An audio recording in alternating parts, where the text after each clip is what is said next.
Hulk Hogan might be the most hated wrestler in the history of professional wrestling. And that is saying a lot when you consider the sport that he is in. And this is also crazy when you consider the level of star that Hulk Hogan was at this point. Between 1985 to the mid to late 90s, there was no bigger star in pro wrestling than Hulk Hogan. Whether he was in WWE or WCW, he dominated the entire industry. And when casual fans thought about professional wrestling, there was only one name that was on top of mind, and that was Hulk Hogan. Which is precisely why the downfall of Hulk Hogan over the past couple of decades has been quite the thing to see among professional wrestling fans.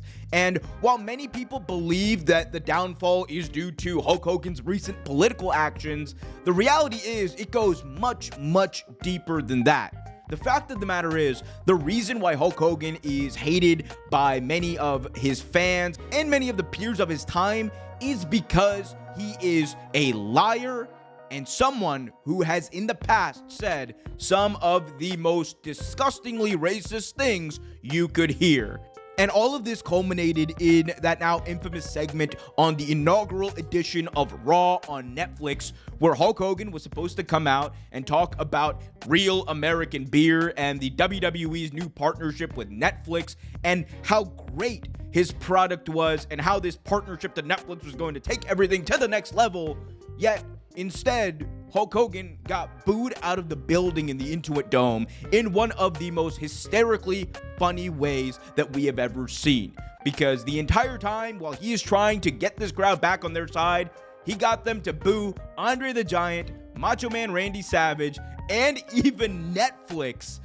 All of which culminated in a disaster for WWE Online in the days that followed. And the speculation is that this could be a main reason why we didn't see Hulk Hogan at this past Saturday night's main event. But you may be wondering why exactly this is. Some people online have speculated that it is because of his recent political stances being very much aligned with Donald Trump, speaking at the RNC, speaking at different rallies, and even being at his inauguration. Yet the reality is it has much less to do with closeness to Trump or the MAGA movement, as if you look at The Undertaker, someone who very closely tied himself to Trump and the MAGA movement and even had Trump on his podcast to discuss his policies and how great he would be for America, The Undertaker also on that Raw on Netflix debut got one of the biggest pops of the night. So it is not as clear-cut as his political stance was the reason why he got booed. Nay, instead, it is because Hulk Hogan is one of the most prolific liars in the entire professional wrestling industry. His lies have not only tarnished him in the eyes of the fans, but also in the eyes of his peers. Hulk Hogan, for years, has been touted as someone by his peers, has lied to them, has misled them. We all know that Jesse Ventura and Hulk Hogan have had a feud that goes back 30 years because Hulk Hogan, even by his own admission, was the one who went to Vince McMahon to try to stop Jesse Ventura from unionizing professional wrestling back in the late 80s, early 90s. And this was a large reason why we didn't see Jesse Ventura on WWE TV for a couple of decades. And you go and look at other things such as his falling out with the Ultimate Warrior, the Iron Sheik. The fact of the matter is, Hulk Hogan's peers from his time do not exactly view him as an honest and stand-up guy. And when you look at some of the lies that he has told publicly over the past couple of decades, a lot of that rings true. Hulk Hogan in an industry like professional wrestling is one of the biggest liars it's ever seen. And truly think about what that means, because professional wrestling is all about hyperbole, building things up to be bigger than they are, and yet Hulk Hogan stands out as one of its most insane liars. Look at some of his top lies that he's told publicly. He at one point claimed that he turned down becoming the bass guitarist for Metallica, a claim that Lars Ulrich debunked and denied after hearing it for the first time. He also claimed at one point that he wrestled 400 days in a year.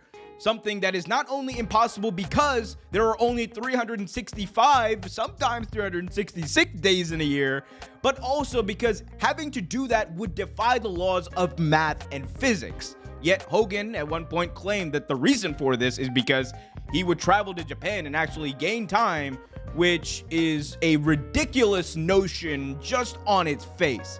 Such as the idea that he broke up a fight with Mike Tyson and Joe Frazier, something that never seemed to happen. Something like the idea that he earned $10 million for his payday for WrestleMania 3, something that, again, was not exactly true when given the basic economics of professional wrestling in the late 80s.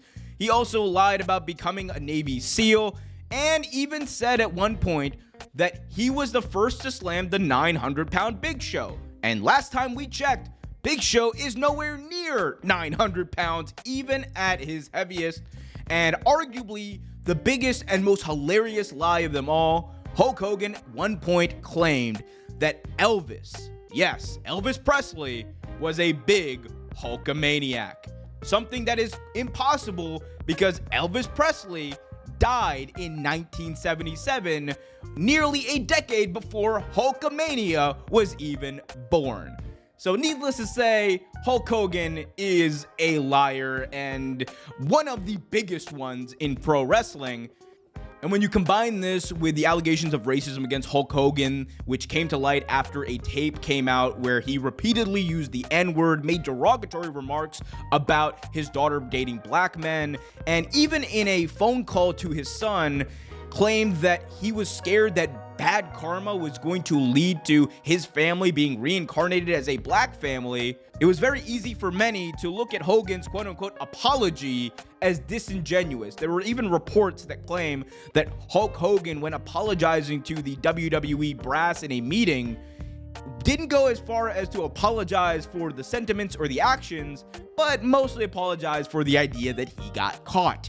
Something that rubbed wrestlers the wrong way and hasn't exactly given his image a good shine in years that followed. And all of this has permeated over the past couple of decades. Hogan's legacy, Hogan's perception amongst fans and peers has taken a huge shot, and deservedly so. And while you might hear many people defend him to this day, the reality is many of the things that he has said and done over the past couple of decades are indefensible.